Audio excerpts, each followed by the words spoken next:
วัสดีครับมาถึง EP ที่119นี้แล้วนะครับผม EP ที่119นี้เรามาทำรูปธงโบกสะบัดอย่างนี้กันดีกว่าครับผมทำยังไงนั้นว่าแล้วเราก็ไปเริ่มทำกันเลยครับผมเริ่มแรกนะครับเราต้องมีรูปธงของเราก่อนธงนี้ผมได้ออกแบบไว้เล่นๆนะครับไว้สำหรับเพื่อการสอนครั้งนี้เลยครับผมจากนั้นนะครับผมเมื่อเราได้รูปธงของเรามาแล้วเราทำการพลิกเขามาทางด้านนี้นะครับผมหรือต้องการพลิกไปอีกด้านหนึ่งก็ได้ครับผมจากนั้นเราก็จะมาที่เครื่องเมนูคำสั่งนี้นะครับ Object นะครับแล้วก็ Envelope Distort แล้วก็มาที่ Make with Mask นะครับผมเลือกแนวนอนสัก5นะครับผมแล้วก็เลือกแนวตั้งนี้สักประมาณ10ละกันนะครับผมจากนั้นก็กดปุ่มโอเคครับผมมาที่เครื่องมือ Direction Tool นะครับผมเครื่องมือลูกศรสีขาวนี้ละครับทำการลากเลือกจุด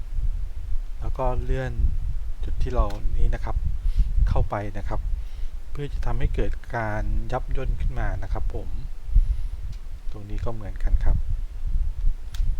เลือกให้ได้จุดที่เราต้องการแล้วก็ลากเขาได้เลยครับก็ตรงนี้อีกสักจุดหนึ่งครับผมเพื่อจะได้ให้เห็นว่าเขายับย่นจริงๆนะครับ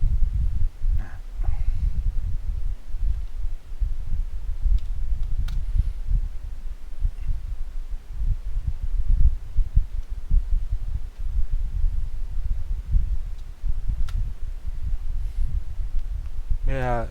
ได้แบบที่เราต้องการแล้วนะครับก็จับเขาพลิกกลับขึ้นไปครับผมแล้วมาที่ Object นะครับผม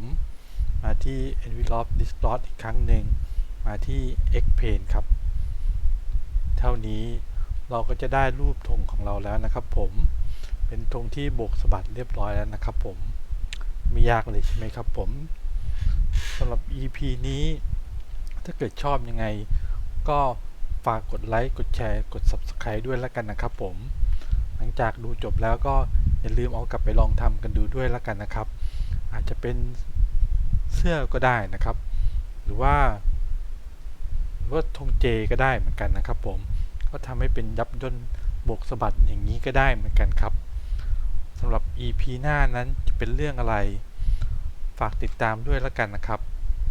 สำหรับ EP นี้สวัสดีครับ